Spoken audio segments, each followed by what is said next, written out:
I never thought I'd be choosing flowers for my 7-year-old son's casket while my husband was booking first-class tickets to Vegas with my half-sister. But there I was, standing in Peterson's funeral home, staring at a catalog of tiny white coffins, while Carlos was somewhere across town planning his escape to Sin City with Amber. The irony wasn't lost on me. While I was drowning in the deepest grief a mother could know, he was already mentally checking into the Bellagio, probably picking out which expensive restaurants he'd take her to with our joint savings account. Before we jump back in, tell us where you're tuning in from, and if this story touches you, make sure you're subscribed, because tomorrow I've saved something extra special for you. The fluorescent lights in the funeral director's office buzzed overhead like angry wasps, casting everything in a harsh, clinical glow that made my skin look gray and lifeless. Mr. Peterson, a kind man in his 60s with gentle eyes that had seen too much sorrow, slid another brochure across his mahogany desk toward me. "These are our premium children's caskets," he said softly, his voice the practiced whisper of someone who'd delivered this presentation countless times before. "The ivory satin lining is very popular for young ones." I couldn't focus on his words. My hands trembled as I turned the glossy pages, each one showing a different way to say goodbye to my little Leo forever. Leo, who just 3 weeks ago had been begging me to take him to the new superhero movie, who had insisted on wearing his Batman pajamas to the hospital because he said they made him brave. Leo, whose last words to me were, "Mommy, will you read me the dragon story one more time?" Before the machines took over his breathing and the cancer finally won the battle we'd been fighting for 2 agonizing years. "Mrs. Martinez," Mr. Peterson's voice seemed to come from underwater. "Would you prefer the mahogany or the oak? The mahogany has a lovely rose gold finish that many families find comforting. How do you choose wood for your child's final bed? How do you decide between satin and velvet lining for the place where your baby will spend eternity?" These weren't decisions any parent should have to make, yet here I was, alone, making them while my husband of 12 years was probably comparing hotel suites online. I should have known something was wrong when Carlos didn't come with me to this appointment. "I can't handle it right now, Odette," he'd said that morning, not even looking up from his phone as I stood in our kitchen wearing the same black dress I'd worn to Leo's last doctor's appointment. "You're better at this kind of stuff anyway. More organized. More organized. As if planning our son's funeral was just another item on my to-do list, like scheduling a dentist appointment or picking up dry cleaning. But it wasn't just this appointment. He'd missed. Over the past week, since Leo had taken his last breath in that sterile hospital room, Carlos had been distant, distracted. He'd leave for hours without explanation, claiming he needed to clear his head or handle some business. His phone was constantly buzzing with messages he'd quickly silence when I walked into the room. When I'd catch glimpses of his screen, he'd angle it away from me with the practiced motion of someone with something to hide. "I think the ivory satin," I heard myself saying to Mr. Peterson, though the words felt like they were coming from someone else's mouth. Leo always loved soft textures. He had this blanket, blue fleece with little rocket ships, that he carried everywhere. Mr. Peterson nodded knowingly and made a note in his file. "We can certainly include personal items. Many families find comfort in that. Will your husband be joining us for the service planning?" The question hit me like a physical blow. Where was Carlos? At this moment, when we should have been supporting each other through the worst experience of our lives, he was nowhere to be found. I pulled out my phone and saw 3 missed calls from him, but no voicemails, just calls, as if he was checking to see if I was still busy, still occupied with the devastating details of burying our child. "He'll be here," I lied, because admitting the truth, that I had no idea where my husband was or why he wasn't by my side, felt like acknowledging that my marriage was crumbling just as surely as my heart was breaking. Mr. Peterson continued, with the arrangements, his voice a steady anchor in the storm of my grief. We discussed timing, flowers, music. I found myself making decisions that Leo would have loved, his favorite song, "You've Got a Friend in Me" from Toy Story, would play as people entered. The flowers would be bright yellows and blues, his favorite colors, not the traditional, somber arrangements. This wasn't just a funeral. It was a celebration of a little boy who had brought nothing but joy and laughter into the world for his brief 7 years. As we finalized the details, my phone buzzed again. This time it was a text message. "Running late, sorry. Important meeting ran over. We'll catch up with you later." No mention of Leo. No acknowledgement of what I was going through alone. Just a generic excuse that could have been sent to anyone about anything. I stared at the message, and for the first time since Leo's diagnosis 2 years ago, I felt something other than sadness or fear. I felt anger. White-hot, burning anger that my husband, the man who had promised to love me in sickness and in health for better or for worse, was treating our son's funeral arrangements like an inconvenience to his schedule. "Mrs. Martinez?" Mr. Peterson's voice pulled me back to the present. "Are you all right?" I looked up at this kind stranger who was helping me navigate the worst day of my life, who was treating Leo's memory with more respect and care than my own husband was showing, and I made a decision. I was going to give Leo the farewell he deserved, with or without Carlos. My son had been the most important thing in my world, and he was going to be honored properly. "I'm fine," I said, and for the first time in days, I meant it. Not fine in the sense that my world hadn't just collapsed, but fine in the sense that I knew what I had to do. I was going to be strong for Leo, the way I'd been strong through every chemotherapy session, every midnight emergency room visit, every terrifying conversation with doctors who spoke in statistics and survival rates. As I signed the final papers and shook Mr. Peterson's hand, promising to return tomorrow with Leo's favorite rocket ship blanket and his collection of superhero action figures, I had no idea that Carlos wasn't at any business meeting. I had no idea that while I was choosing flowers for our son's casket, he was choosing between the penthouse suite and the deluxe king room at Caesar's Palace. I had no idea that my half-sister Amber, who I hadn't spoken to in 3 years but who had somehow managed to stay in touch with my husband, was helping him plan what she was calling their healing getaway. I had no idea that while I was planning to say goodbye to our child, Carlos was planning to say goodbye to our marriage. But I was about to find out, and when I did, it would change everything. Walking into our neighborhood after leaving the funeral, home felt like entering a fishbowl. Every window seemed to have a face peering out. Every front porch had someone suddenly finding urgent reasons to check their mailbox or water their plants. Word travels fast in Millbrook Heights, and the news of little Leo's passing had spread through our suburban community like wildfire. But it wasn't just sympathy I saw in their eyes. It was curiosity, judgment, and that particular brand of fascination that people have with other people's tragedies. Mrs. Henderson from across the street was the first to approach, clutching a casserole dish like a shield. "Oh, Odette, honey," she cooed, her voice dripping with practiced sympathy. "I just can't imagine what you're going through. Where's Carlos? I haven't seen him around much lately." Her eyes darted past me toward our driveway, taking note of his missing car with the sharp attention of a detective. "He's handling some arrangements," I said, the lie bitter on my tongue. The truth was, I had no idea where my husband was, and the not knowing was almost worse than the grief itself. Mrs. Henderson's perfectly penciled eyebrows rose slightly. "Oh, of course. Men handle grief differently, don't they? Though I have to say, if it were my child—" She let the sentence hang in the air like a judgment, her meaning crystal clear. A real husband would be by his wife's side. A devoted father wouldn't disappear when his family needed him most. As I fumbled with my keys at the front door, I could feel the entire neighborhood watching. Preparing and narrating this story took us a lot of time, so if you are enjoying it, subscribe to our channel. It means a lot to us.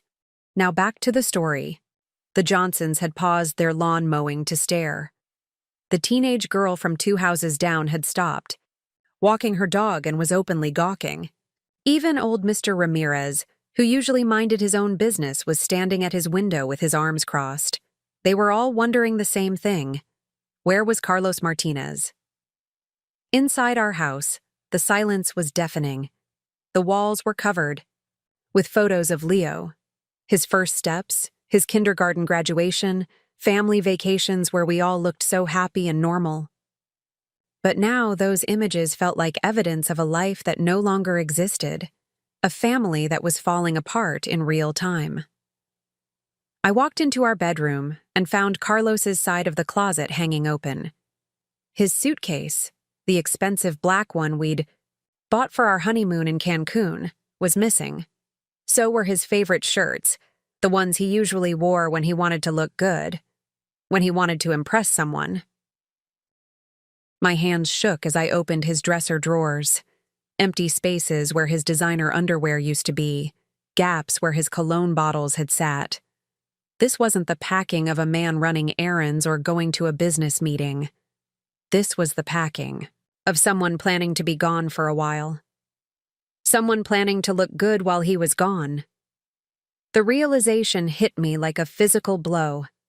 While I was sitting in that sterile funeral home choosing burial clothes for our 7-year-old son, Carlos had been at home packing vacation clothes for himself. While I was deciding between carnations and lilies for Leo's service, my husband was deciding which shirts would look best for whatever he had planned. My phone rang, startling me out of my discoveries. It was my mother, Angelina, calling from her assisted living facility across town. Misha. Her voice was thick with concern. I just heard about the arrangements from Mrs. Chen next door. She said you were at the funeral home alone today. Where is Carlos? I couldn't bring myself to tell her the truth, that I was beginning to suspect my husband had abandoned me in my darkest hour. He's just busy with work stuff, Mom. You know how he gets. But my mother wasn't fooled. She'd raised 4 daughters as a single mother after my father left when I was 12. She had a 6th sense for detecting abandonment. Odette, listen to me carefully. Men who disappear during tragedy don't magically reappear when things get better.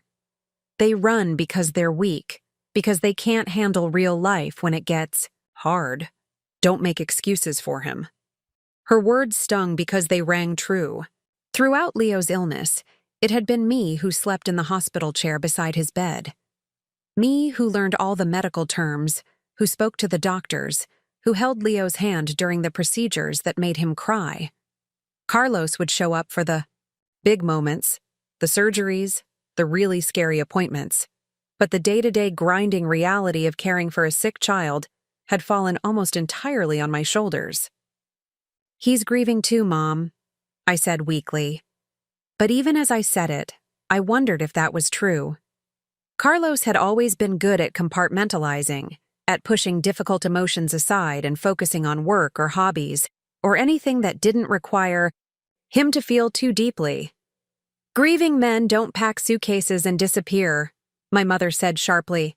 They stay home and hold their wives. After I hung up, I sat on our bed surrounded by the evidence of Carlos's secret departure. The neighbors were probably still outside, watching and waiting for him to come home. They'd start talking soon if they weren't already. They'd wonder what kind of man leaves his wife to plan their child's funeral alone. They'd whisper about marriage problems and speculate about affairs, and slowly, piece by piece, they'd tear apart what was left of our reputation in this community where we'd lived for 8 years. But the worst part wasn't their judgment. The worst part was that I was starting to wonder if they were right to judge. Because what kind of husband disappears when his wife needs him most? What kind of father packs designer clothes while his son's body waits in a morgue? I looked at our wedding photo on the nightstand. Carlos and me dancing at our reception, both of us laughing, him spinning me around like I was the most precious thing in his world. That man seemed like a stranger now. The man I'd married would never have left me to face this alone. Would he? The call came at 11:47 p.m., just as I was finally drifting off to sleep after hours of staring at the ceiling. I'd been lying in our king-size bed, which suddenly felt enormous and cold without Carlos beside me when my phone lit up the darkness. The number was local but unfamiliar, and for a moment I considered letting it go to voicemail.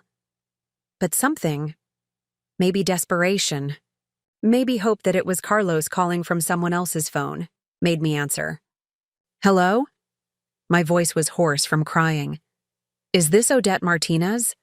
The voice was female, young and nervous. "Yes. Who is this?" "My name is Naomi. I work at McCarran Airport in Las Vegas. In customer service." She paused, and I could hear her breathing heavily. "I'm really sorry to bother you so late, but I felt like I had to call. I found your number in some paperwork that was left behind." My heart started pounding. "I'm sorry, I don't understand. What paperwork?" "Ma'am, I'm not supposed to be calling you. I could lose my job for this.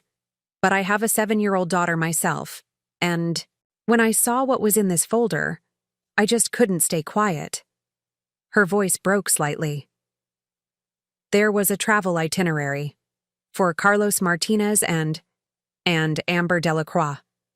They booked first-class tickets to Vegas for tomorrow morning. The room started spinning. Amber Delacroix, my half-sister's full name, the one she'd started using after she moved to Vegas 5 years ago, claiming she wanted a fresh start and a name that sounded more sophisticated. Amber, who I hadn't spoken to since our father's funeral 3 years ago, when she'd shown up in a barely-there black dress and spent the entire service flirting with my husband. "I'm sorry, there must be some mistake," I whispered, but even as I said it, I knew there wasn't. "Ma'am, I wish there was, but it gets worse." Naomi's voice dropped even lower. "They also booked the penthouse suite at Caesar's Palace for a week, and there was a receipt for a jewelry purchase. From Tiffany & Co., a diamond necklace for $15,000. $15,000. That was almost exactly what we had left in our emergency savings account. The money I'd been planning to use for Leo's headstone, for the memorial garden I wanted to plant in our backyard. Money that Carlos had access to because we'd always shared everything, trusted each other completely. "How did you get this information?" I managed to ask, though my throat felt like it was closing. "Your husband, Carlos. He left his folder at the check-in counter when he was confirming his upgrades earlier today.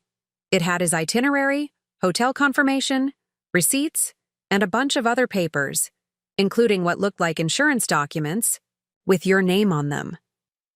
When I saw that a woman named Odette Martinez was listed as the wife, and there were medical papers for a child named Leo Martinez, she trailed off. "Medical papers? Discharge papers from Children's Hospital of Philadelphia, and a death certificate. Ma'am, I am so sorry for your loss. But when I realized your husband was flying to Vegas with another woman just days after your son's funeral, I looked you up and found your number. I thought you deserved to know. The death certificate." Carlos had picked up Leo's official death certificate yesterday, claiming he needed it for insurance purposes. Insurance purposes. Now I understood. He'd been planning this escape while Leo was still fighting for his life. "Are you still there?" Naomi asked gently. "Yes," I whispered. "The flight. What time does it leave?" 8:15 a.m., Gate B7. "Mrs. Martinez, I printed copies of everything before I turned the folder in to Lost and Found. If you want them." Yes, I want them." We arranged to meet at a 24-hour diner near the airport.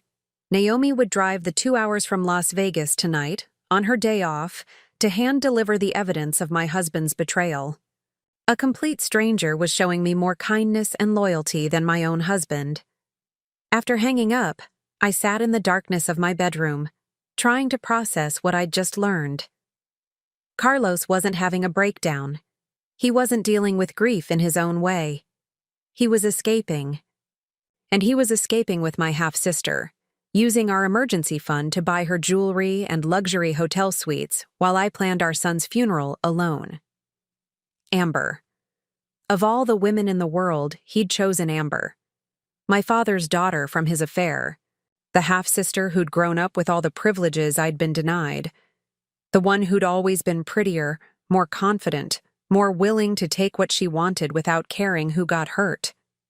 She'd moved to Vegas after high school, claiming she was going to become a dancer or a model, but from what I'd heard through family gossip, she'd mostly become very good at finding wealthy men to support her lifestyle. Apparently, she'd found her next target in my husband. I walked to Leo's room and sat on his bed, holding his favorite stuffed dragon. The room still smelled like him. That mixture of children's shampoo and the vanilla lotion I'd used to massage his feet when the chemo made them hurt. This room, this house, this life we'd built together. Carlos was abandoning all of it. He was abandoning me. But more than that, he was abandoning Leo's memory. Tomorrow, while I would be meeting with the pastor to finalize the funeral service, Carlos would be sipping champagne in first class with my half-sister. While I would be picking up flowers and making sure Leo's favorite teddy bear was properly positioned in his casket, my husband would be checking into a penthouse suite in Sin City. The betrayal was so complete, so calculated, that I almost couldn't comprehend it. This wasn't a moment of weakness or a grief-induced breakdown. This was planned, methodical, cruel. As I sat there in my son's empty room, surrounded by his toys and drawings and all the evidence of a life cut too short, I made a decision. Carlos thought he could sneak away while I was distracted by grief. He thought he could steal our money and run off with my sister while I was too broken to notice. He was wrong. I was going to that airport tomorrow morning, and Carlos Martinez was about to learn that his biggest mistake wasn't falling for my manipulative half-sister. His biggest mistake was underestimating his wife. I spent the rest of the night sitting on my kitchen floor, back against the refrigerator, staring at the copies of documents that Naomi had driven 2 hours to deliver. The evidence was spread across the cold tile like pieces of a puzzle I didn't want to solve. Flight confirmations, hotel reservations, a credit card receipt from Tiffany & Co., a printout of text messages between Carlos and Amber that Naomi had somehow managed to access through the airport's lost and found system. The text messages were the worst part. Carlos. Can't wait to get out of here. She's so wrapped up in funeral planning she doesn't suspect anything. Amber. Poor little Leo. At least now you're free. Vegas will heal us both, baby. Carlos. Already bought your necklace. The one you wanted from the catalog. $15K, but you're worth it. Amber. You're so good to me. Unlike my uptight sister who never appreciated what she had. Carlos. She's always been too serious. You know how to have fun. I read those messages over and over, each time feeling like I was looking at conversations between two strangers. The Carlos in those texts wasn't the man who had held my hand during Leo's diagnosis. He wasn't the father who had cried when we first heard the word cancer. He was someone cold and calculating, someone who saw our son's death as liberation rather than devastation. But my mind kept trying to rationalize it, to find explanations that would make this nightmare make sense. Maybe Carlos was having a breakdown. Maybe the grief had twisted him into someone unrecognizable. Maybe Amber had manipulated him during a vulnerable moment, the way she'd always been able to manipulate men. Maybe this wasn't real, wasn't happening, wasn't the complete destruction of everything I thought I knew about my marriage. I called his phone 17 times between 3 a.m. and 6 a.m. Each call went straight to voicemail. His cheerful recorded voice. You've reached Carlos. Leave a message and I'll get back to you. Sounded obscene now, like a recording from a different lifetime when he'd been a different person. At 6:30 a.m., I finally got a text response. Can't talk right now. At the hospital handling some paperwork. We'll call you later. The hospital. Another lie. I called Children's Hospital of Philadelphia and asked to speak with Carlos Martinez about paperwork for Leo Martinez. The receptionist checked their system twice and confirmed that no one by that name had any appointments or business with the hospital that day. All of Leo's paperwork had been completed and finalized 3 days ago. So, where was my husband at? 6:30 a.m., if not at the hospital? Getting ready for his 8:15 flight to Vegas? That's where. Probably showering and putting on one of his good shirts, the ones I'd noticed missing from his closet. Probably packing the last few items while thinking about champagne service and penthouse suites and my half-sister's grateful smile when he gave her that $15,000 necklace. I found myself bargaining with reality, the way I'd bargained with God during Leo's illness. Maybe if I didn't go to the airport, if I pretended I didn't know, Carlos would come to his senses. Maybe he'd realize what he was doing and come home. Maybe this was just a moment of temporary insanity that would pass if I gave him space to work through it. But then I looked at the receipt for the necklace again. It was dated 4 days ago. 4 days ago when Leo had just died, when I was still numb with shock and barely able to function. While I was calling family members to tell them the devastating news, Carlos had been at Tiffany & Co. picking out expensive jewelry for my sister. The planning involved made it clear this wasn't a sudden decision born of grief. This was calculated. Methodical. Cruel beyond anything I could have imagined. I tried calling my mother, but it was still too early and she didn't answer. I tried calling my best friend Maria, but her phone went to voicemail too. So I sat alone in my kitchen, surrounded by evidence of betrayal, feeling more isolated than I'd ever felt in my life. Part of me wanted to crawl back into bed, pull the covers over my head, and pretend this wasn't happening. Part of me wanted to pack my own bag and just disappear, leave Carlos and Amber to their Vegas fantasy while I started over somewhere else. Part of me wanted to call a lawyer and start divorce proceedings immediately to protect whatever assets Carlos hadn't already stolen. But the strongest part of me, the part that had fought alongside Leo through 2 years of cancer treatments, the part that had held him while he was scared and comforted him when he was in pain, that part was furious. Not just hurt or disappointed or heartbroken, furious.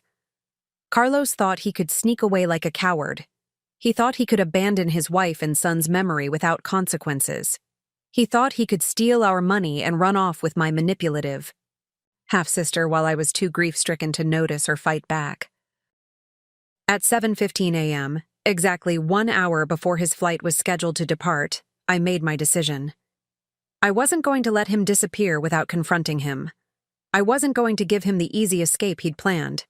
If Carlos Martinez wanted to abandon his family and run away with my sister, he was going to have to look me in the eye and admit it. I got dressed carefully, choosing the black dress I'd worn to Leo's last doctor's appointment, the same one I'd been wearing when Carlos told me. I was more organized and better suited to handle funeral arrangements alone. I put on makeup to hide the fact that I'd been crying for hours. I brushed my hair and put on the pearl earrings Carlos had given me for our 10th anniversary. I was going to that airport looking like the wife he was abandoning, the woman he'd promised to love through sickness and health, for better or worse. I was going to remind him exactly what he was throwing away, and then I was going to destroy him. The drive to Philadelphia International Airport felt like traveling through a fog of disbelief. Every mile marker reminded me that I was actually doing this, chasing down my husband and half-sister at an airport, like some character in a bad movie. But the evidence sitting in my passenger seat was too real, too damning to ignore. The flight confirmation with both their names, the hotel reservation for the penthouse suite, the receipt for Amber's $15,000 necklace, paid for with our emergency fund while our son's body lay in a morgue. I parked in the short-term lot and walked toward the terminal, my heels clicking against the concrete with a steady rhythm that helped me focus. Each step was deliberate, purposeful. I wasn't running to the airport in a panic. I was walking there with the controlled determination of a woman who had nothing left to lose. Inside the terminal, the morning rush was in full swing. Business. Travelers wheeled their luggage with practiced efficiency. Families struggled with car seats and diaper bags. Couples headed off on romantic getaways. Normal people living normal lives, none of them knowing that their Tuesday morning commute was about to be interrupted by a woman confronting her cheating husband and traitorous sister. I found Gate B7 easily enough, the departure board confirmed, that the 8:15 flight to Las Vegas was on time.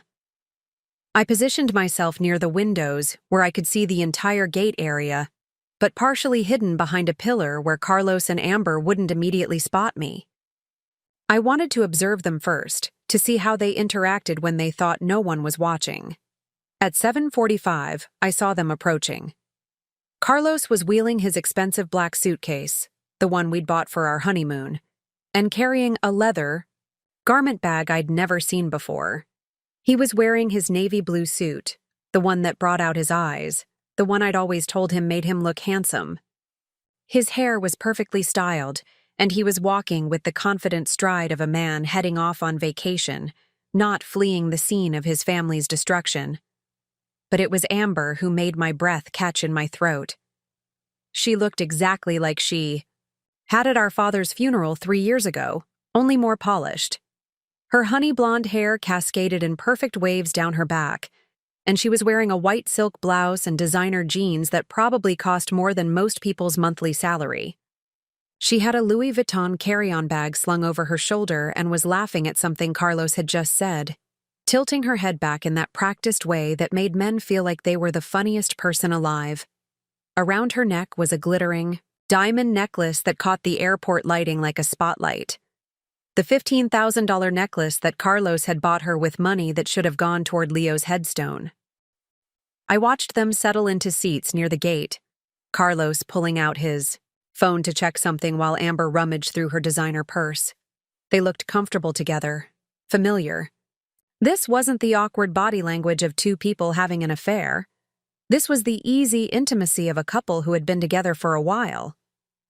How long? I found myself wondering. How long had this been going on? Had it started during Leo's illness, when Carlos began disappearing for hours at a time? Had it been happening for months while I was sleeping in hospital chairs and learning how to manage IV medications? Or had it been going on even longer? Years, maybe, with Amber. Playing the long game, slowly seducing my husband while maintaining the pretense of being the estranged half-sister. A gate agent announced that first-class passengers could begin boarding. Carlos and Amber stood up, gathering their expensive luggage with the practiced ease of frequent travelers. Carlos handed the gate agent 2 boarding passes, and I could see his smile from across the terminal. The same smile he'd given me on our wedding day. The same smile he'd given Leo when reading bedtime stories. That smile was the final straw.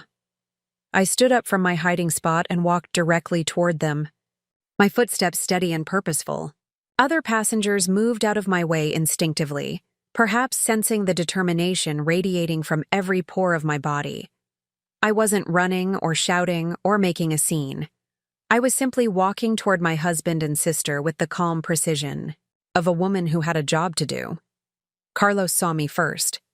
His face went through a series of expressions in rapid succession: confusion, recognition, shock, and finally, pure terror. He dropped his boarding pass, and I watched it flutter to the ground like a white flag of surrender. "Odette," he stammered, his voice barely audible above the airport noise. "What are you? How did you?" Amber turned around then, following Carlos's horrified gaze. When she saw me, her perfectly glossed lips curved into a smile that was part surprise, part amusement, and entirely without shame. "Well, well," she said, her voice carrying that slight southern accent she'd adopted since moving away. "If it isn't my dear sister, what brings you to the airport, Odette? Surely not seeing us off."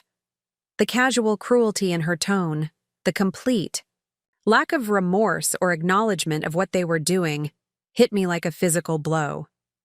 Here was my half-sister, wearing jewelry bought with my money, standing next to my husband at an airport gate, and she was talking to me like we'd run into each other at a coffee shop. Actually, I said, my voice surprisingly steady considering the rage coursing through my veins, I am here to see you off, both of you, but not in the way you might think. I reached into my purse and pulled out the folder of evidence that Naomi had given me. The flight confirmations, hotel reservations, credit card receipts, and text messages. All of it proof of their betrayal, their theft, their complete disregard for Leo's memory and my grief. We need to talk, I said quietly. Right here, right now, in front of all these people. Because if you think you're getting on that plane after what you've done, you're both very, very wrong.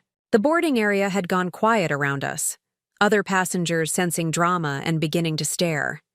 Carlos's face had gone pale, and even Amber's confident facade was starting to crack. This was it. The moment of truth.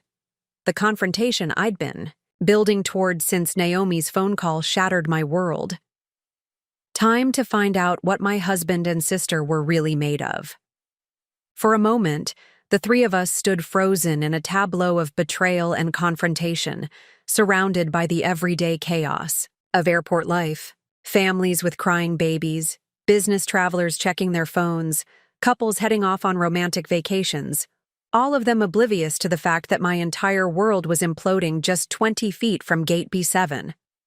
I looked at Carlos's face, really looked at him, and for a split second I saw a flash of the man I'd fallen in love with 15 years ago. The man who had proposed to me at the beach in Ocean City, getting down on one knee in the sand while seagulls circled overhead. The man who had cried when I told him I was pregnant with Leo, who had spent hours assembling our son's crib and painting his nursery walls with glow-in-the-dark stars. That man had held my hand through every single one of Leo's medical appointments. He had learned to give injections when Leo was too scared to let the nurses do it. He had slept in uncomfortable hospital chairs and sung lullabies at 3 a.m. when our son couldn't sleep because of the pain. That man had loved Leo with every fiber of his being. But looking at Carlos now, dressed in his best suit, holding boarding passes for a Vegas vacation, standing next to my half-sister who was wearing a diamond necklace bought with our emergency fund, I realized that man was gone. Maybe he'd been gone for a long time and I'd been too focused on Leo's illness to notice. Or maybe grief had broken something inside him that couldn't be repaired. Mama said the dragon was sad because he lost his treasure, Leo had whispered to me during one of our last nights together in the hospital. I'd been reading him his favorite story, the one about the brave dragon who learned that real treasure wasn't gold or jewels, but the love of his family. But then he remembered that love is the only treasure that never goes away, even when people die. My 7-year-old son had understood something about love and loss that his own father apparently couldn't grasp. Leo had known, even as cancer was stealing his strength and his future, that what mattered wasn't what you could take with you, but what you left behind in the hearts of people who loved you. Carlos was throwing that away. He was abandoning the treasure of Leo's memory, the legacy of a little boy who had faced death with more courage and grace than most adults could muster. He was choosing diamonds and Vegas suites and my manipulative half-sister over honoring his son's life. I thought about the memorial garden I'd planned for our backyard, the one where I wanted to plant Leo's favorite flowers, yellow marigolds, and blue petunias, arranged around a small bench where I could sit and remember his laughter. The garden that would cost exactly $15,000 to install, the same amount Carlos had spent on Amber's necklace. I thought about the college fund we'd started when Leo was born, the one Carlos and I had agreed to donate to childhood cancer research, in Leo's name. Money that would help other families fighting the same battle we'd lost. Money that could fund research that might save other children. All of that meaning, all of that purpose, Carlos was abandoning for a week in Vegas with a woman who saw our son's death as freedom for his father. Mrs. Martinez? A gentle voice interrupted my thoughts. I turned to see a young gate agent approaching us, concern written across her face. Is everything all right? We're about to begin general boarding. Carlos started to speak, probably to explain away the tension, to minimize the situation and get Amber onto that plane before I could say anything else. But I held up my hand to stop him. Actually, I said to the gate agent, my voice calm and clear, there's been a change of plans. These passengers won't be taking this flight. Amber laughed, the sound sharp and artificial in the busy terminal. Odette, sweetie, you don't get to make decisions for us. Carlos is a grown man who can choose where he wants to go and who he wants to be with. She stepped closer to Carlos, sliding her arm through his in a gesture of possession that made my stomach turn. The diamond necklace caught the light again, each facet reflecting the fluorescent airport lighting like a tiny star. Leo had loved stars. Real ones, not the artificial sparkle of expensive jewelry bought with blood money. On clear nights, I used to carry him out to our back deck where we'd look up at the sky together. He'd make up stories about the constellations, turning Orion into a superhero, and the Big Dipper into a magical soup ladle that fed hungry children all over the world. My son had seen beauty and wonder in everything, even during his darkest moments. And these two people, my husband and my half-sister, they saw only what they could take, what they could use, what they could consume. You're right, Amber, I said quietly, opening the folder in my hands. Carlos is a grown man, and it's time he started acting like one. I pulled out the first document, the flight confirmation with both their names, and held it up for everyone to see. Ladies and gentlemen, I said, my voice carrying clearly across the gate area, I'd like to tell you about my husband Carlos Martinez and my half-sister Amber Delacroix. The boarding area fell silent. Passengers who had been checking their phones or organizing their carry-on bags stopped what they were doing and turned to watch. The gate agent looked uncertain, clearly not trained for this type of situation. Carlos, I continued, holding up the flight confirmation, purchased these first-class tickets to Las Vegas 3 days ago. The same day we finalized our 7-year-old son's funeral arrangements. A collective gasp rippled through the crowd. Several people pulled out their phones, and I realized this confrontation was about to become very public very quickly. Good. Let the world see what kind of man abandons his wife during the worst tragedy of her life. Carlos's face had gone completely white. Odette, please, you don't understand. I don't understand, I interrupted, my voice rising for the first time. Let me show everyone exactly what I understand. I pulled out the hotel confirmation next. Caesar's Palace Penthouse Suite, 7 nights, $3,500 per night. I looked directly at the crowd of passengers.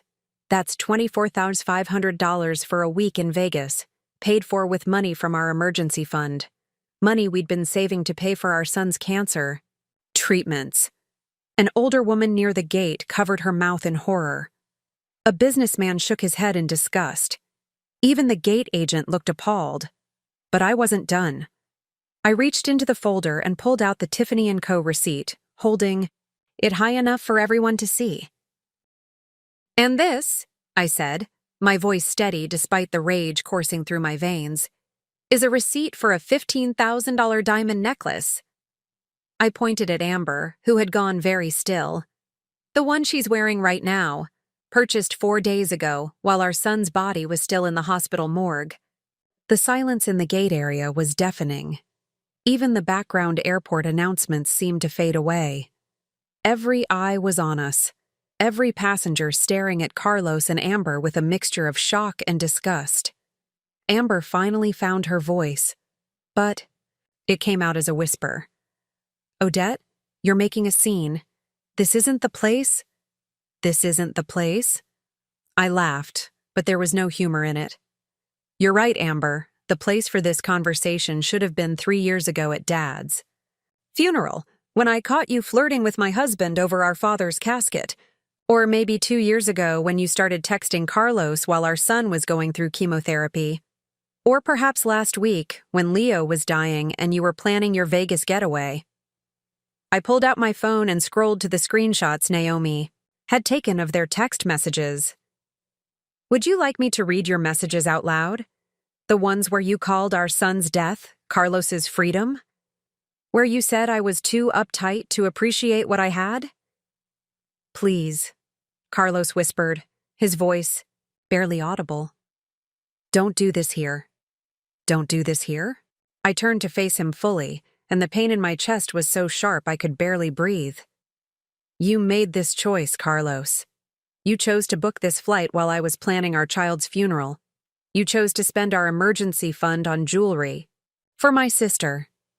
You chose to abandon your wife and son's memory for a week in Sin City. I looked around at the crowd of passengers, many of whom were now openly recording with their phones. My son Leo died 8 days ago from leukemia. He was 7 years old.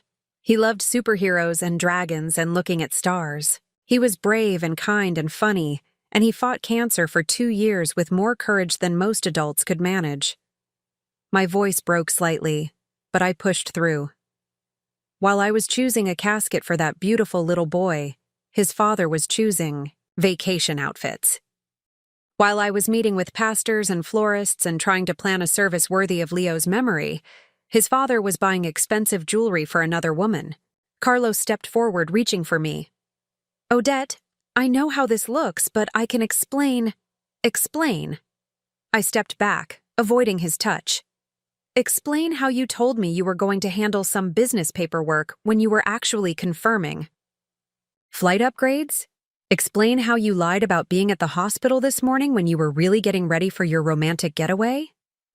I held up the final document, the text messages between them from just hours ago. Or maybe you'd like to explain this message you sent to Amber at 6:45 this morning. Almost time to leave this nightmare behind and start our real life together. Pack light, baby. We're buying you a whole new wardrobe in Vegas. The gate agent stepped forward, clearly overwhelmed. Ma'am, perhaps we should— No, I said firmly. We shouldn't do anything, because Carlos and Amber won't be taking this flight. In fact, they won't be taking any flights together. Ever. I turned back to my husband, looking him directly in the eyes. Because I'm done being the understanding wife. I'm done making excuses for your behavior. And I'm definitely done letting you use our son's death as an excuse to run away with my sister. The boarding announcement crackled over the intercom. Final boarding call for Flight 447 to Las Vegas. Better hurry, I said to both of them. Oh, wait. You can't board, because I'm about to have you both arrested for theft. The threat of arrest hung in the air like a live wire. Carlos's face went from pale to ashen, and for the first time since this confrontation began, Amber's confident facade completely cracked. Her perfectly manicured hand flew to the diamond necklace at her throat, as if she could somehow hide the evidence of their theft. You can't do that, Amber said, but her voice wavered with uncertainty. Those were gifts. Carlos gave them to me willingly. With stolen money, I replied calmly, pulling out my phone. Money taken from joint accounts. Without my consent. Money that belonged to both of us, used for purchases I never authorized. I started dialing 911, making sure they could see exactly what I was doing. Odette, wait. Carlos finally found his voice, stepping between me and his phone. Please, let's talk about this privately. We don't need to involve the police. The passengers around us were completely captivated now. Some were openly recording, others were whispering among themselves, but every single person was watching our family drama unfold in real time. The gate agent had called for security, and I could see 2 uniformed officers making their way through the terminal toward us. Privately? I laughed, holding the phone to my ear as it began to ring. Like the private conversations you and Amber have been having for months? Like the private decisions you made about our emergency fund? Like the private plan you made to abandon me while I buried our son? Ma'am, 911, what's your emergency? The operator's voice came through clearly. I'm at Philadelphia International Airport, Gate B7, I said, speaking loudly enough for everyone to hear. I need to report a theft. My husband has stolen approximately $40,000 from our joint accounts to fund a vacation with his mistress. They're currently trying to board a flight to Las Vegas. Carlos lunged for my phone, but I stepped back. Don't, I warned him. Don't make this any worse than it already is. The airport security officers reached us just as I was giving the 911 operator our names and details. One of them, a stern-looking woman in her 50s, addressed me directly. Ma'am, we understand there's a domestic dispute here. We're going to need everyone to step away from the gate area. This isn't a domestic dispute, I said clearly, handing her copies of the financial documents. This is theft. My husband, Carlos. Martinez has taken money from our joint accounts without authorization and used it to purchase expensive gifts for this woman, who happens to be my half-sister. The security officer examined the papers while her partner kept an eye on Carlos and Amber. Other passengers were being redirected around us, but most were lingering, reluctant to miss the conclusion of what had become the most dramatic airport scene they'd probably ever witnessed. The account statements show withdrawals totaling $39,500 over the past week, I continued, my voice steady and professional. All unauthorized, all made while I was planning our 7-year-old son's funeral. The female officer's expression hardened. She had children too, I realized. She understood exactly what Carlos had done to me.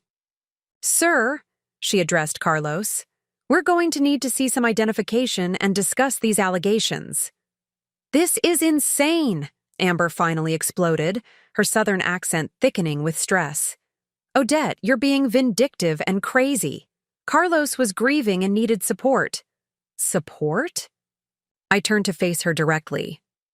Is that what you call it? Sending him text messages about how our son's death set him free? Helping him plan a Vegas vacation while I planned a funeral? Accepting a $15,000 necklace bought with money meant for medical bills? I pulled out the printed text messages again, holding them up for the security officers to see. These are messages between them from this morning. Would you like me to read the one where she calls me pathetically clingy and says Carlos deserves better than a woman who can't let go of her dead kid? A collective gasp went up from the crowd. Several women near the gate looked absolutely horrified. One elderly man shook his head and muttered something about no shame. Amber's face flushed red. I never said that. You're lying. Really? Scrolled through my phone to the screenshots Naomi had provided. Should I read it word for word, in front of all these people? Because I have the evidence right here. The second security officer, a younger man who looked deeply uncomfortable with the situation, spoke up.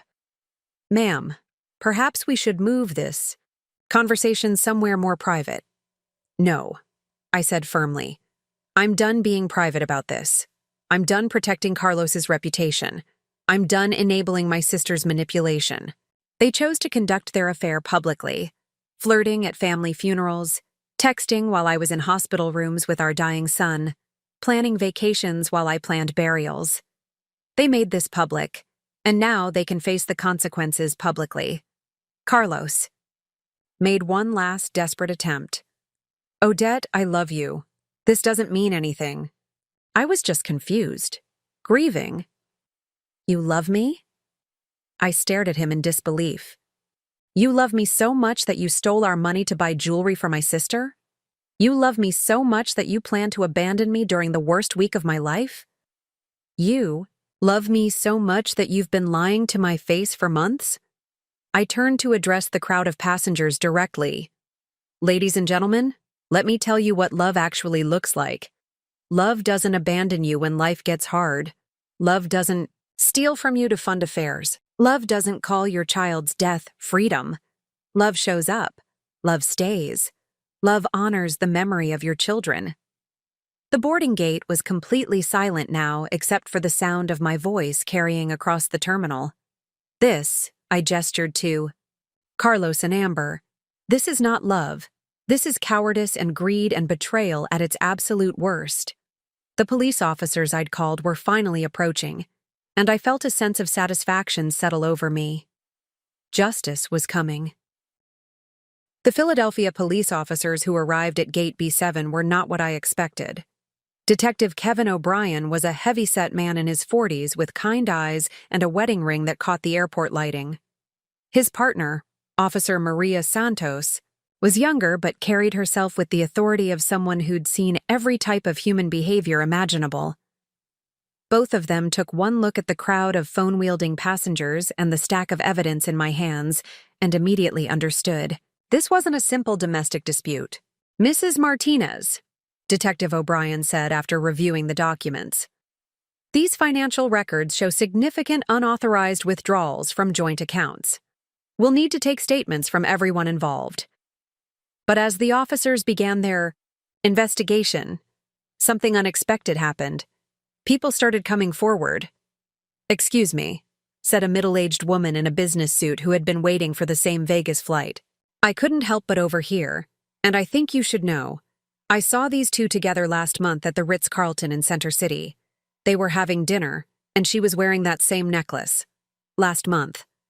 While Leo was still alive, still fighting, still hoping for a miracle cure." A younger man holding his girlfriend's hand stepped forward next. "I work at Tiffany & Co., and I remember this purchase. He came in with her and she picked out the necklace herself. She knew exactly what she wanted. Said it was to celebrate new beginnings. New beginnings. While my son was dying. But the most damning testimony came from an unexpected source. Joey Martinez, Carlos's own cousin, emerged from the crowd of passengers where he'd apparently been watching the entire confrontation unfold. "Odette," he said quietly, his face flushed with shame. "I need to tell you something. I saw them together 6 months ago at a restaurant in Wilmington. Carlos made me promise not to tell you because he said you were too fragile to handle it with Leo being sick. 6 months ago.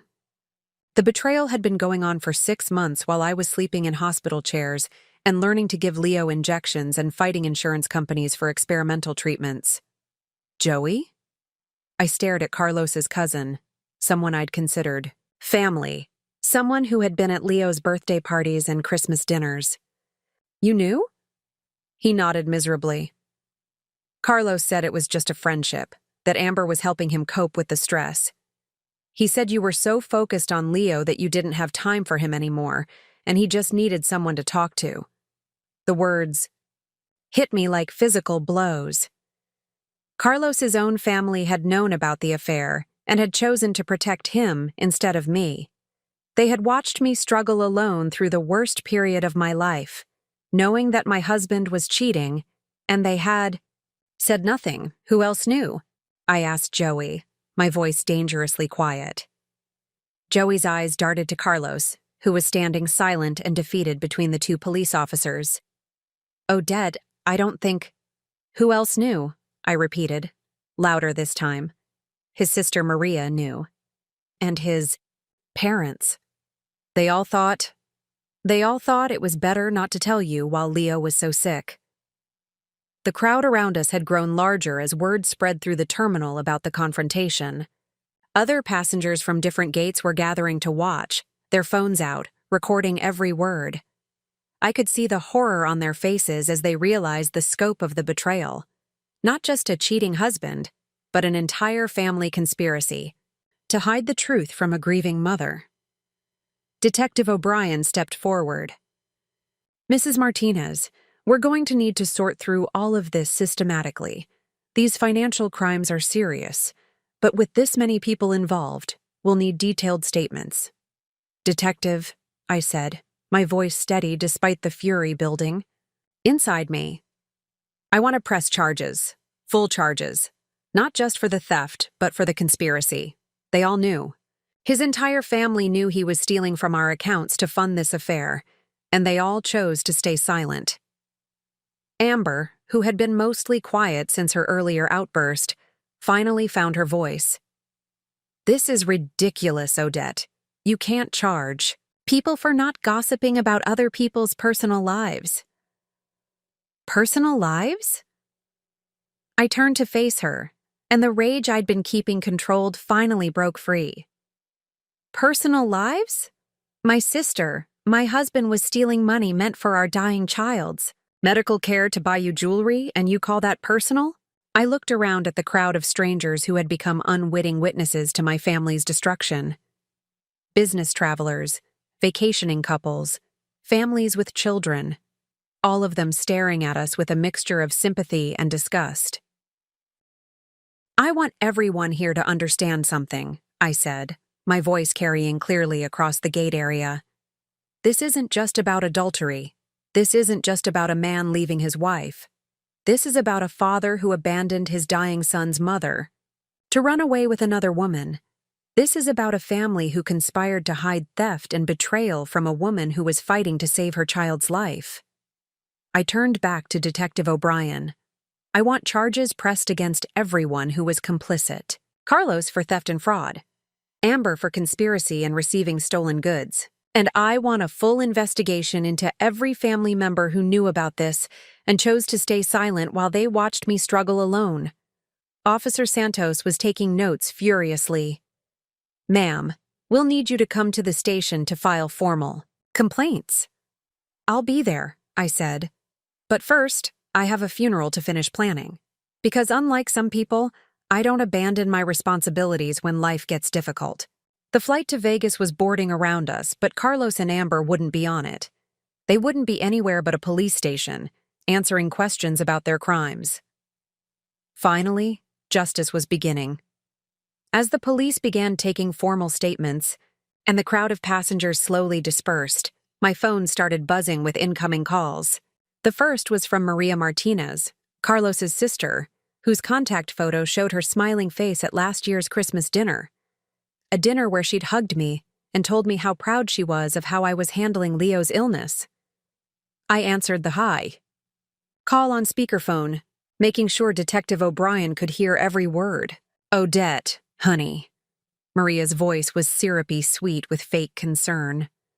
Joey just called me about some misunderstanding at the airport. I'm sure we can work this out without involving the police. Misunderstanding, I repeated, staring at Carlos, who was now handcuffed and sitting in an airport security chair. Is that what you call 6 months of covering up your brother's affair while I took care of our dying son? The silence on the other end of the line stretched for several seconds. When Maria spoke again, her tone had shifted from sweet to defensive. Odette, you have to understand, we were trying to protect you. You were under so much stress with Leo's treatment, and Carlos was struggling too. We thought it was better if you didn't know about his friendship with Amber.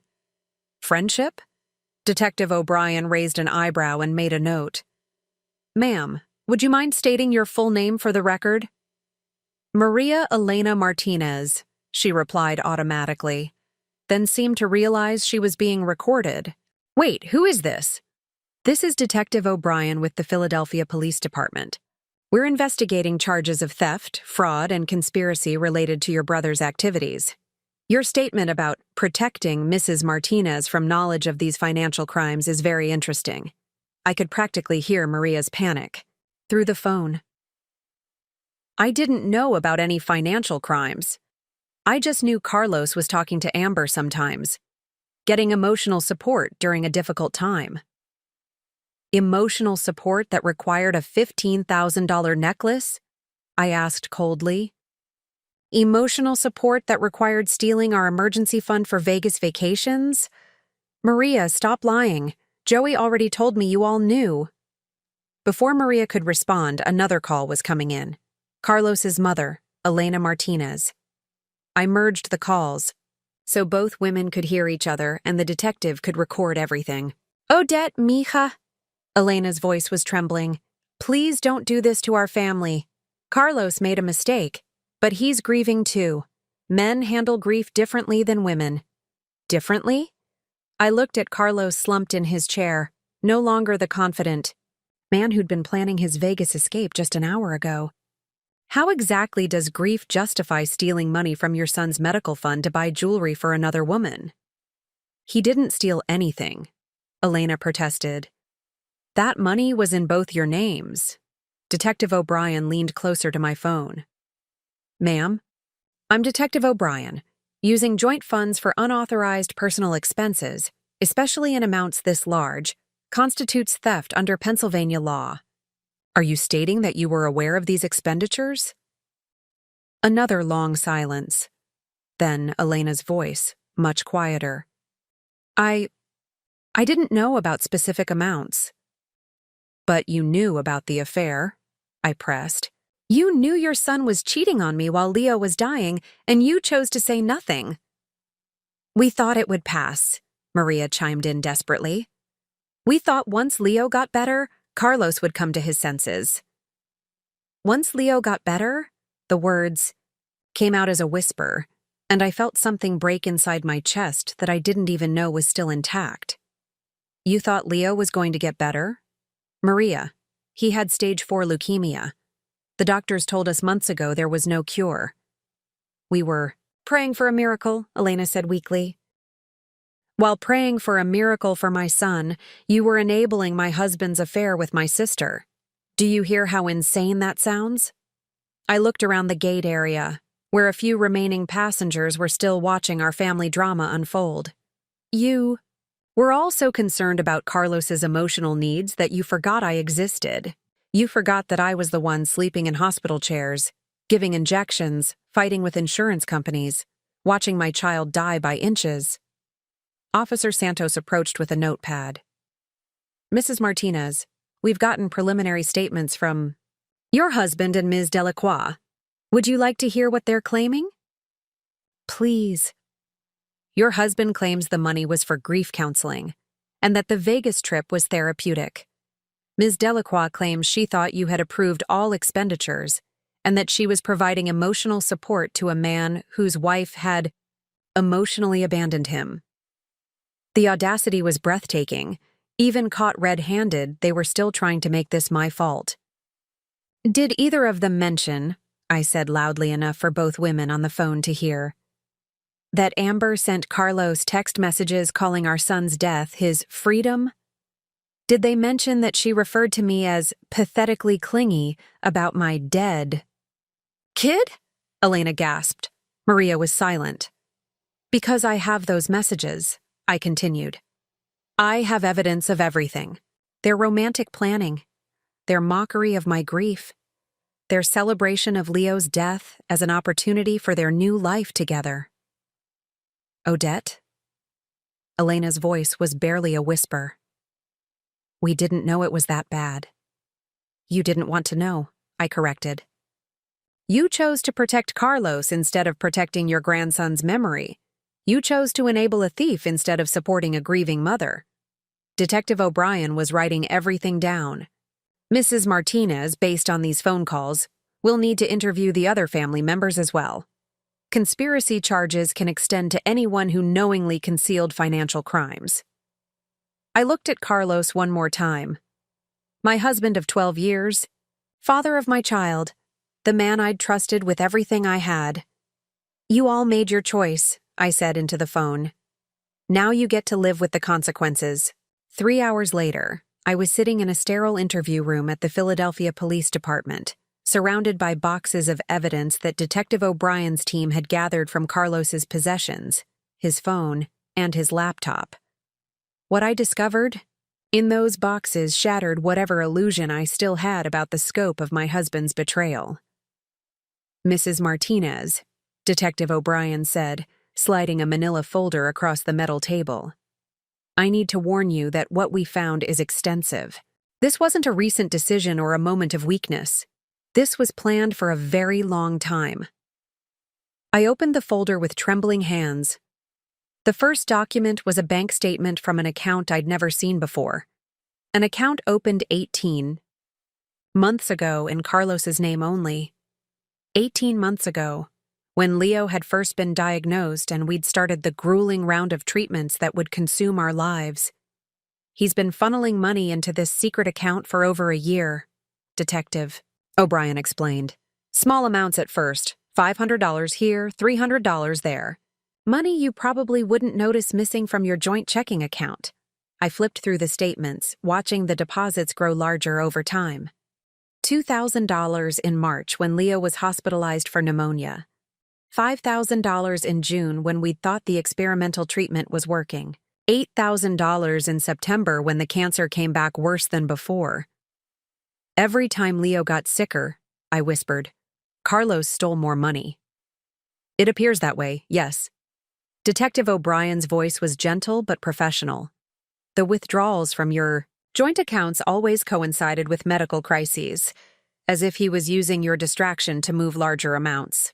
The second folder contained printed emails between Carlos and Amber, dating back 14 months. I read them with growing horror, watching my marriage disintegrate in real time through their correspondence. Carlos: had to take Odette to another specialist today. Kid's getting worse. This whole situation is killing me. Amber: you need to think about your own happiness, baby. You can't save everyone. Carlos: sometimes I wonder what my life would be like if Leo had never gotten sick. If I'd married someone else. Amber: it's not too late to have the life you deserve. Vegas is always here waiting for you. I had to stop reading. The emails made it clear that Carlos had been planning his escape almost from the moment Leo was diagnosed. While I was researching treatment options and fighting with insurance companies, my husband was fantasizing about abandoning us both. There's more, Detective O'Brien said quietly, pulling out a third folder. We found correspondence with the divorce attorney. My blood ran cold. A divorce attorney? Carlos consulted with a lawyer 6 months ago about ending your marriage. He wanted to know how to protect his assets and minimize alimony payments. The attorney advised him to wait until after. He paused, clearly uncomfortable. Until after Leo's situation was resolved. The attorney had advised him to wait until our son died, to let me go through the devastation of losing Leo before divorcing me, presumably to gain sympathy in court proceedings and reduce his financial obligations. Did he file anything? I asked, my voice barely audible. No formal papers were filed, but there are draft documents. He was planning to serve you with divorce papers this week, after the funeral. He thought you'd be too grief-stricken to fight for a fair settlement. I stared at the draft divorce papers, which requested minimal alimony and no division of retirement funds. Carlos had been planning to leave me not just emotionally devastated, but financially ruined as well. But the most damning evidence was in the fourth folder. A life insurance policy on Leo that I'd never seen before. This policy was taken out 8 months ago, Detective O'Brien explained. Your husband is listed as the sole beneficiary for a $250,000 payout upon Leo's death. I felt the room spinning. I never signed anything like this. Your signature appears to have been forged. We'll need a handwriting expert to confirm, but it doesn't match your other signatures on file. Carlos had taken out a life insurance policy on our dying son and forged my signature to make himself the sole beneficiary. He had literally been betting on Leo's death while I was fighting to save his life. The policy was purchased right after Leo's last relapse, Detective O'Brien continued. When the doctors told you the experimental treatments weren't working. While I had been holding Leo through another round of failed chemotherapy, Carlos had been calculating how much money our son's death would bring him. While I had been reading medical journals and researching clinical trials, my husband had been forging insurance documents and planning his future with my sister. Mrs. Martinez, there's one more thing. Detective O'Brien hesitated. We found communication between Carlos and Amber about the insurance payout. They were planning to use Leo's death benefit to buy a house in Las Vegas? They were going to build their new life together using money from our son's death. Leo's suffering, his brave fight against cancer, his final moments in that hospital room. Carlos had seen all of it as an investment opportunity. I looked up at Detective O'Brien, and for the first time since this nightmare began, I felt something other than grief or rage. I felt resolve. I want him prosecuted for everything, I said quietly. The theft, the fraud, the forgery, the conspiracy, all of it. We'll need your full cooperation for the investigation. You'll have it, I promised. Carlos thought Leo's death would be his freedom. Instead, it's going to be his downfall. Was walking out of the police station in a daze when a woman approached me in the parking lot. She was petite, with shoulder-length auburn hair and nervous energy, clutching a manila envelope against her chest like armor. "Mrs. Martinez?" Her voice was hesitant but determined. "My name is Angelina Torres. I think we need to talk." I stopped, exhausted from hours of giving statements and reviewing evidence. "I'm sorry. Do I know you?" "No. But I know your sister." "I know Amber." She glanced around the parking lot nervously. "I'm her roommate in Las Vegas, or I was until 3 days ago when she kicked me out to make room for Carlos." My heart started pounding again.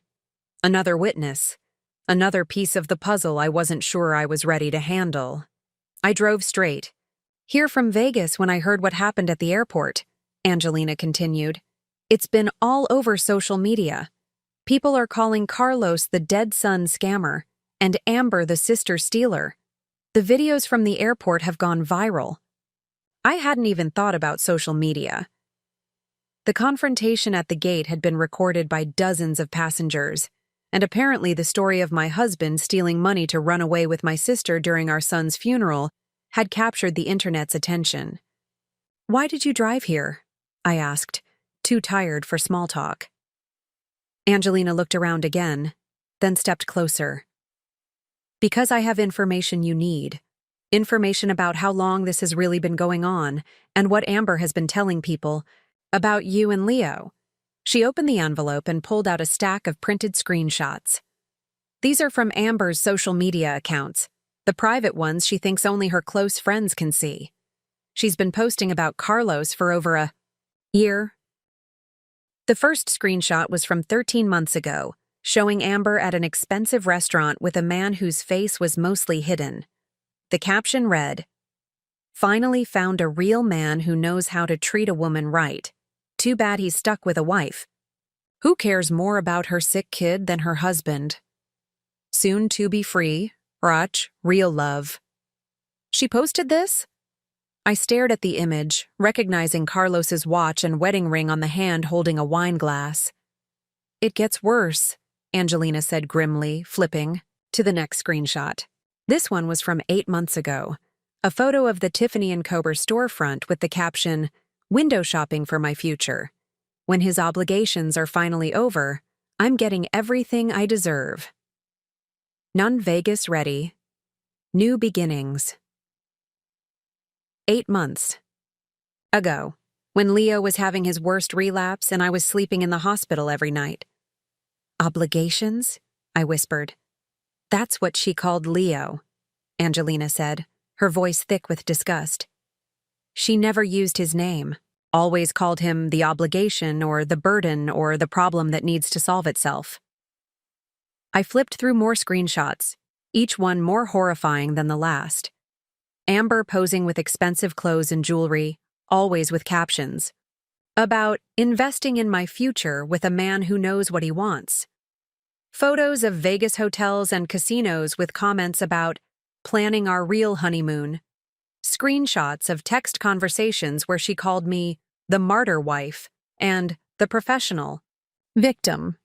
But the worst was a video post from just 2 weeks ago. Amber lounging by a pool, raising a champagne glass to the camera. "To new beginnings and the end of old obligations. Sometimes life has to take away the things that hold us back. Soon, my man will be free to choose happiness." She had posted a celebration video while Leo was dying. She told everyone at the casino where she works that Carlos was this successful businessman trapped in a loveless marriage with a woman who was obsessed with her sick kid, Angelina continued.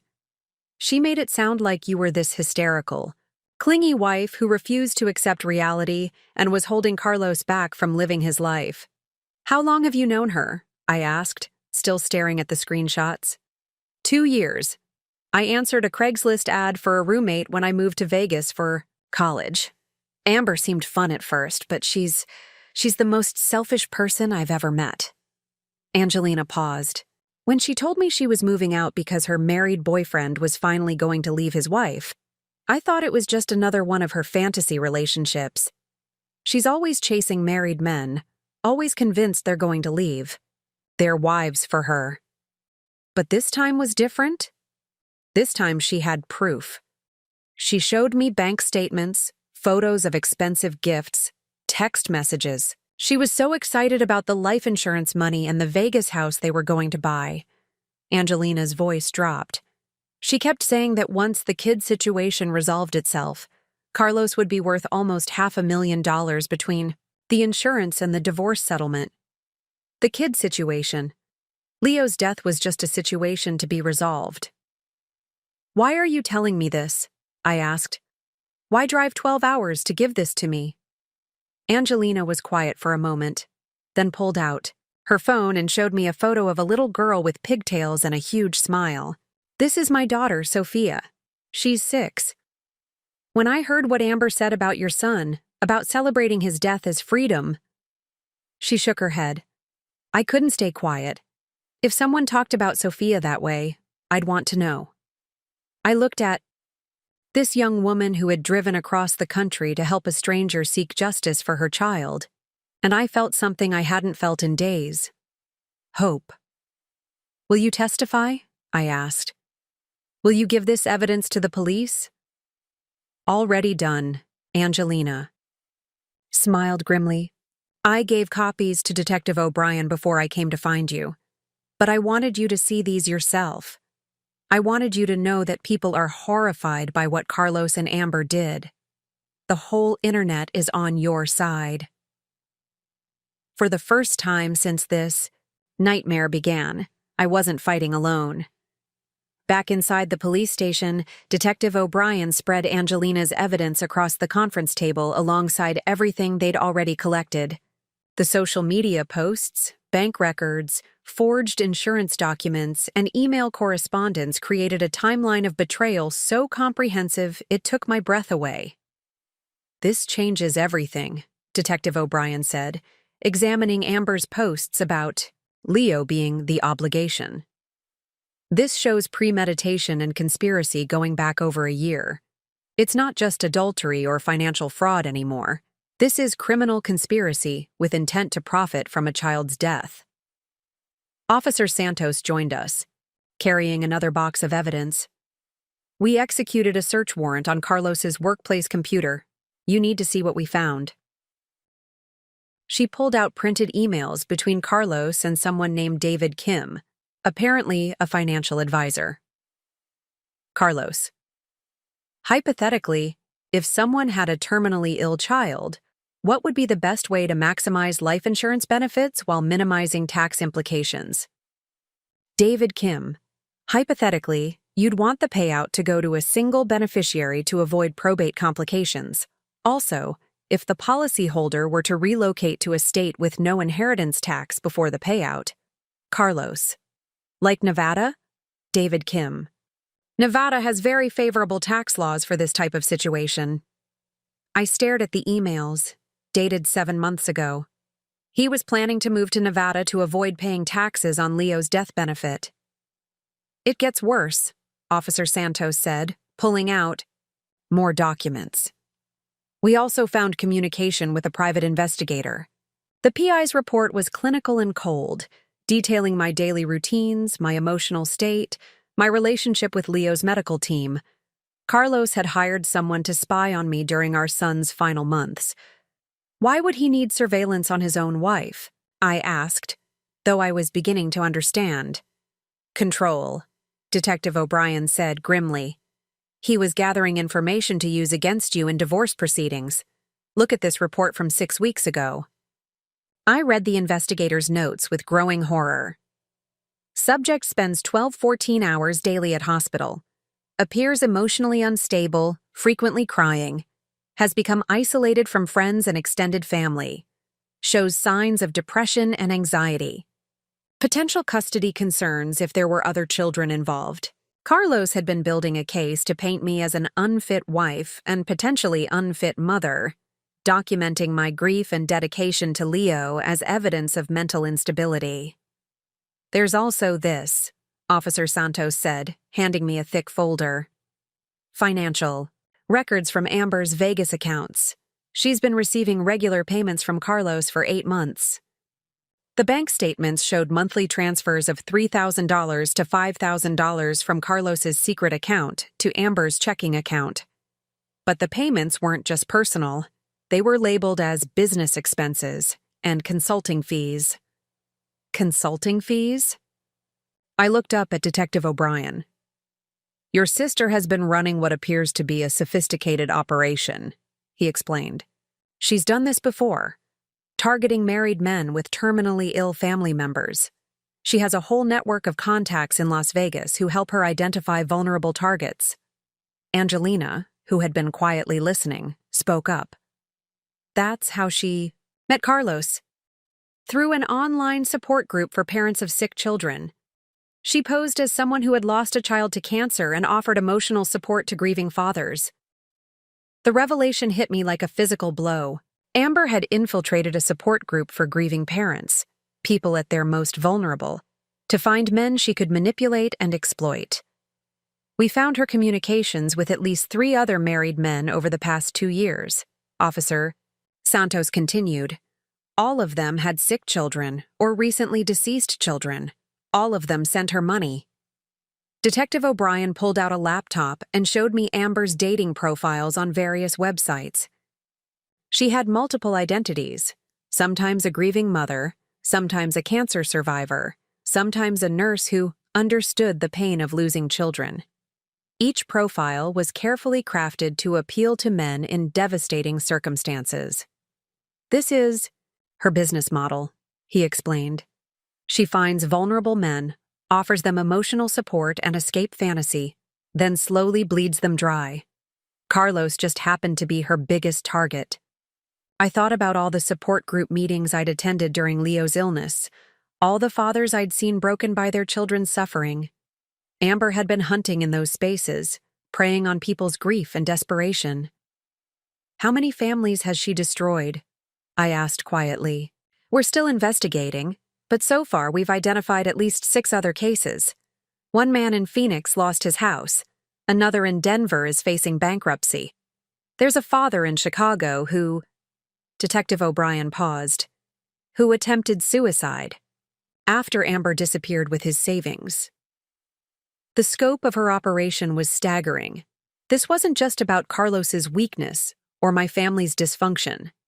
This was about a predator who systematically targeted grieving families and destroyed them for profit.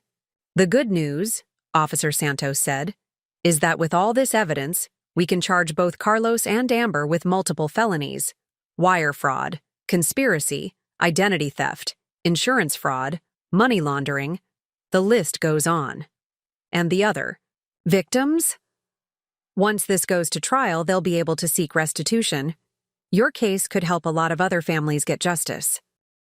I looked around the room at the evidence of systematic cruelty, at the proof that my son's death had been just another business opportunity for these people. But for the first time since this nightmare began, I felt something other than grief or rage. I felt purpose.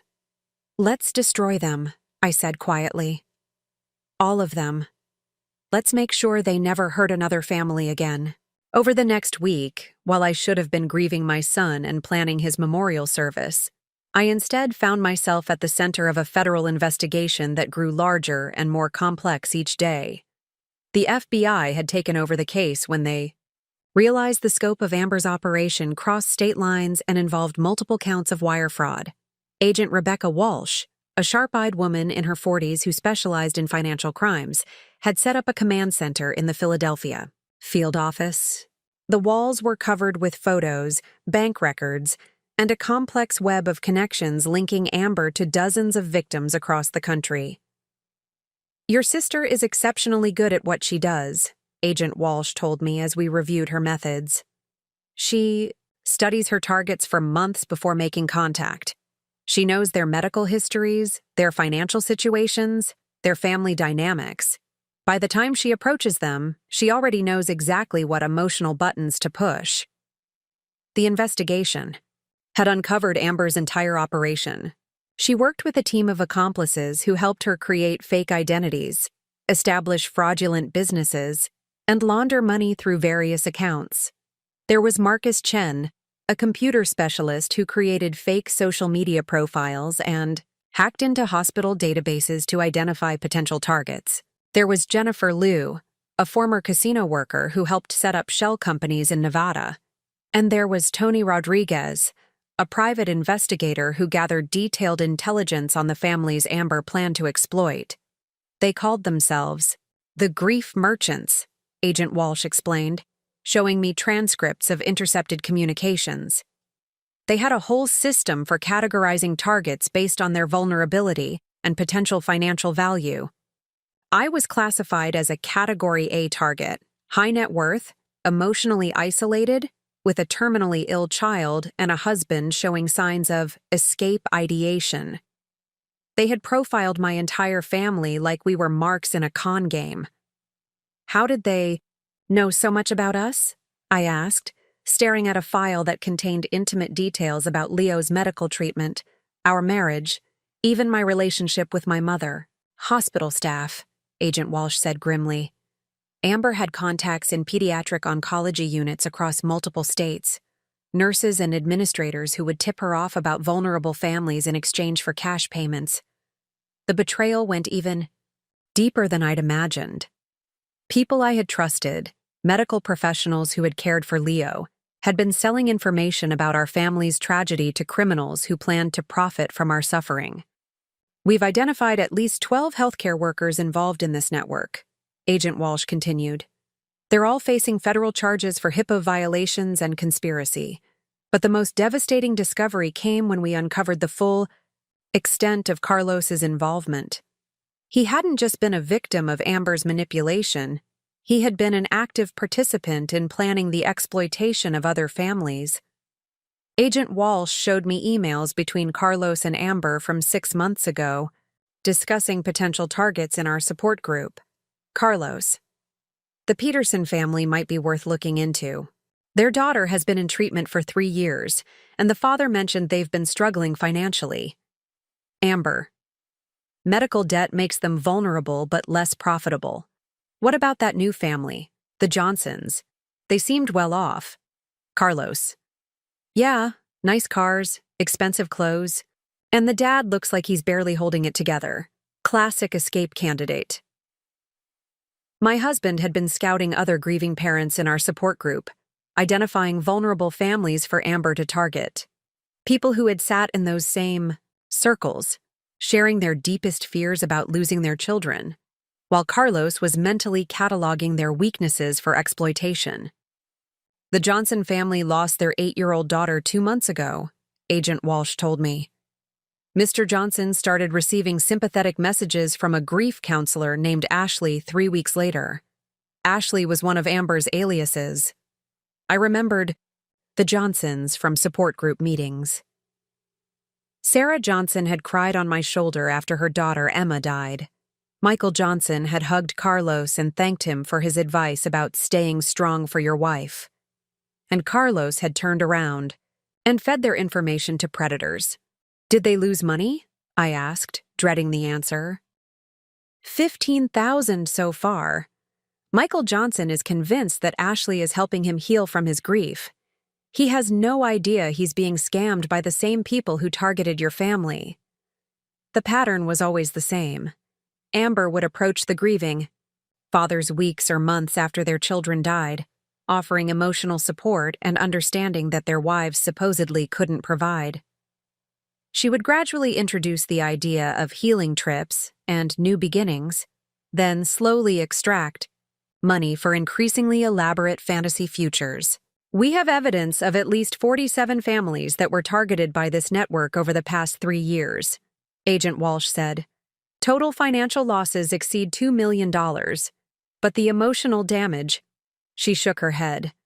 That's incalculable. As the investigation continued, I learned that Amber's operation was connected to other criminal enterprises.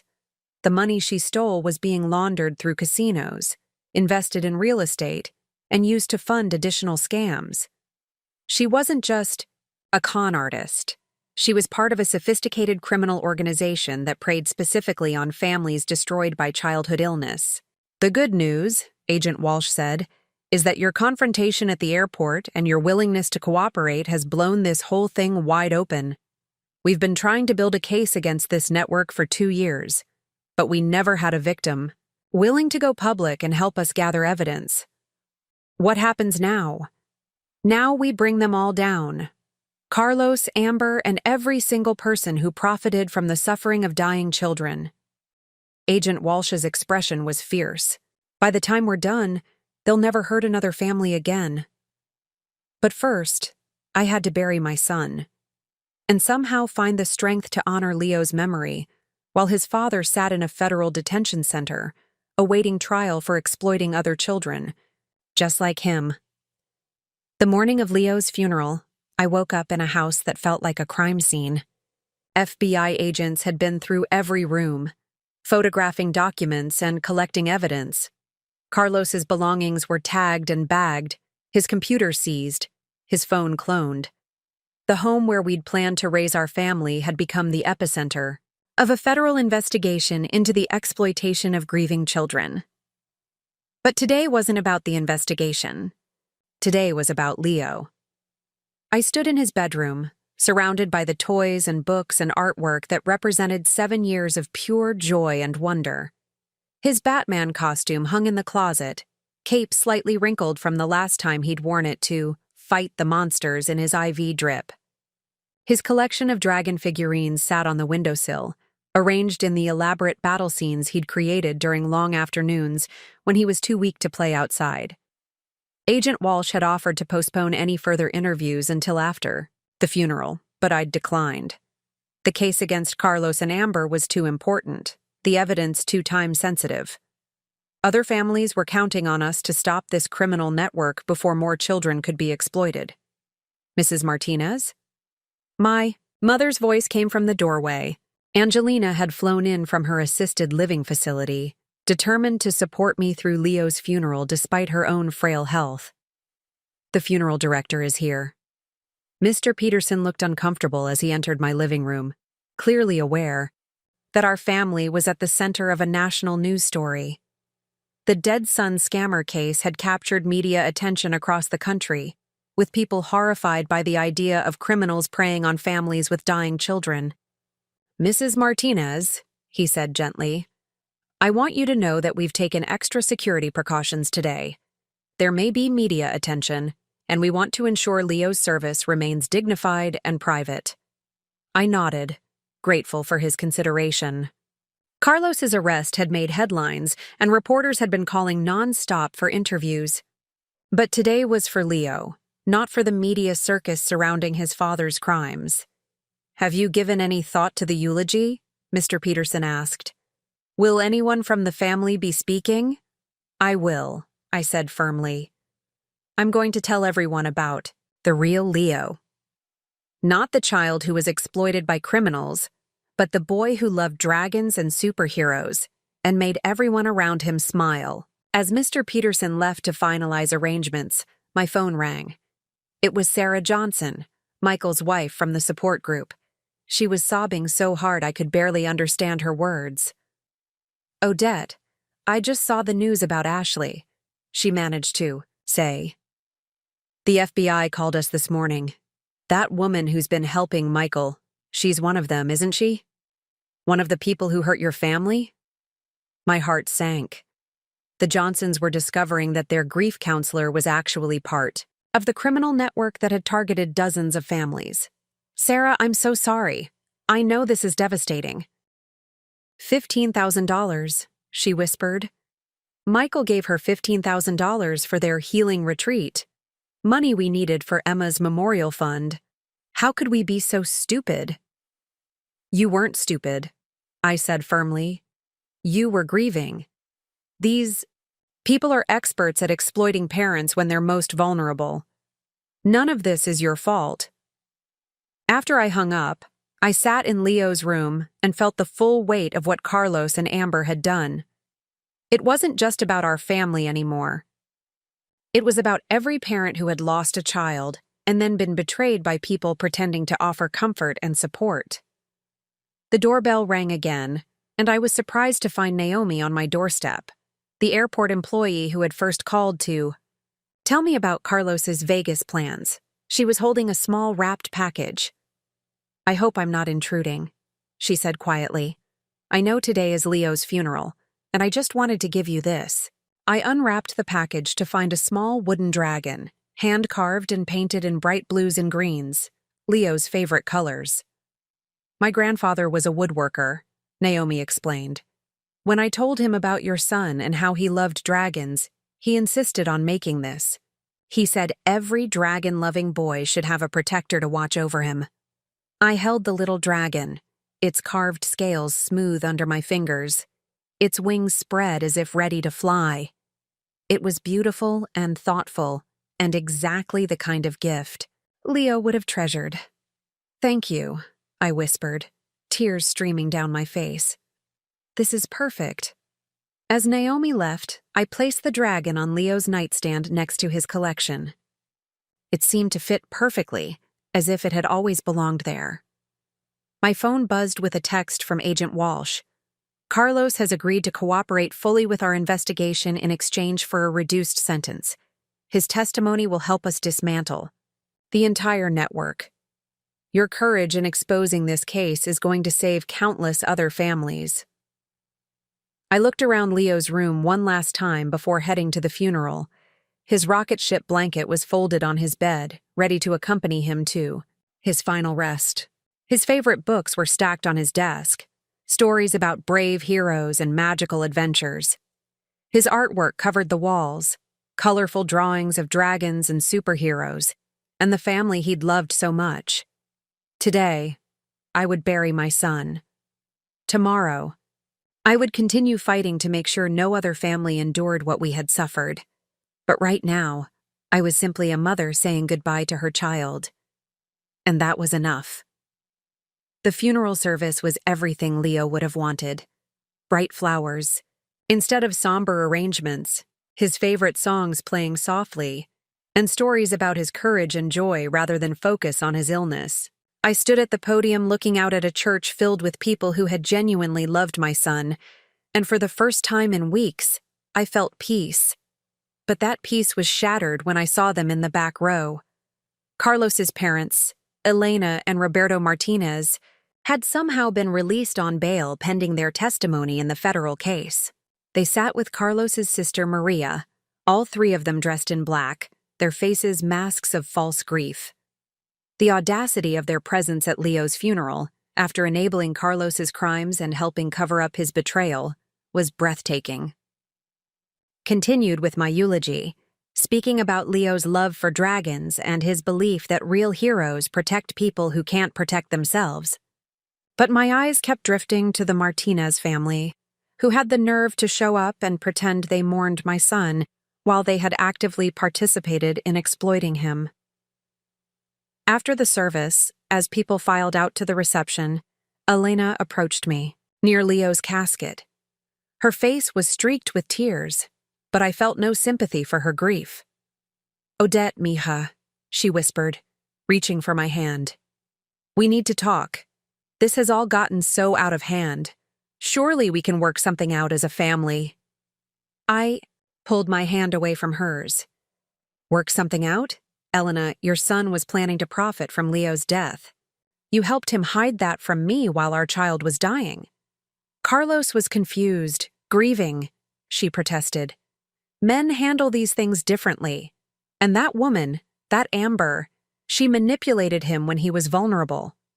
The excuse was so familiar, so predictable, that I almost laughed.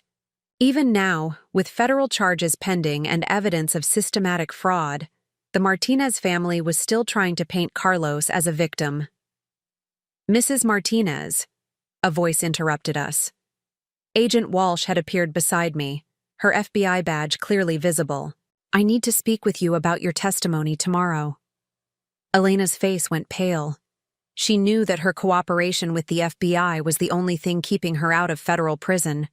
"Agent Walsh," I said calmly, "Mrs. Martinez was just leaving." But Elena wasn't done. "Odette, please, think about what this is doing to our family. Carlos made mistakes, but destroying him won't bring Leo back."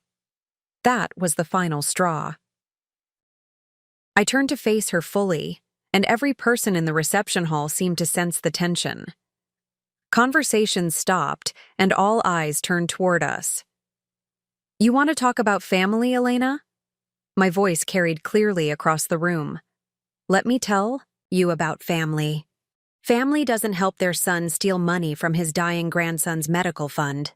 Family doesn't cover up affairs while a mother is sleeping in hospital chairs. Family doesn't spy on a grieving wife to help their son divorce her and take everything she has left." Elena stepped back, clearly not expecting me to confront her publicly. "But most importantly," I continued, my voice getting stronger, "family doesn't help identify other grieving parents, so criminals can exploit them." Carlos gave Amber information about families in our support group. He helped target the Johnsons while they were mourning their 8-year-old daughter. He participated in a conspiracy that has destroyed dozens of families and stolen over $2 million from people burying their children. The reception hall was completely silent now. Everyone could hear every word. "So don't you dare come to my son's funeral and ask me to think about family," I said, looking directly into Elena's eyes.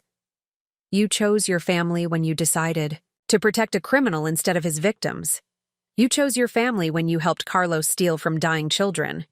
You made your choice, and now you get to live with the consequences." Agent Walsh stepped forward. "Mrs. Martinez, I think it's time for you to leave." But Elena wasn't finished making a spectacle of herself. "You're destroying an innocent man!" she shouted, loud enough for everyone to hear. "Carlos loved Leo. He's not a criminal." I pulled out my phone and opened the screenshots that had become evidence in the federal case. Should I read his text messages about Leo being a burden? Should I show everyone the emails where he called our son's death his ticket to freedom? Should I read his communications with other criminals about which families had the most money to steal? Elena's face crumpled, but I wasn't done. "Your son took out a life insurance policy on Leo and forged my signature. He was literally betting on our child's death while I was fighting to save his life. So don't stand in this church, at my son's funeral, and tell me he's innocent." The crowd around us was staring in shock. Many of them knew Carlos, had considered him a friend and devoted father. Seeing the evidence of his crimes laid out so starkly was devastating. "Mrs. Martinez," Agent Walsh said firmly to Elena, "you need to leave now, or I'll have you arrested for harassment." Elena looked around the room at the faces of people who would never look at her family the same way again. Without another word, she turned and walked out, followed by her husband and daughter. As the door closed behind them, I felt a sense of completion. The truth was finally out. The people who had enabled Carlos's crimes were finally facing consequences. Justice wasn't just coming anymore. Justice had arrived. 6 months later, I stood in a federal courthouse in Philadelphia as Judge Catherine Morrison read the sentences that would finally close this chapter of my life. Carlos sat at the defendant's table in an orange jumpsuit, flanked by his court-appointed attorney. He had aged years in the months since his arrest, his hair now gray at the temples, his face gaunt from the stress of facing justice for his crimes. "Carlos Martinez," Judge Morrison's voice rang clear through the packed courtroom. "You have been found guilty of wire fraud, conspiracy, money laundering, insurance fraud, and exploitation of a vulnerable person. These crimes were not crimes of passion or desperation.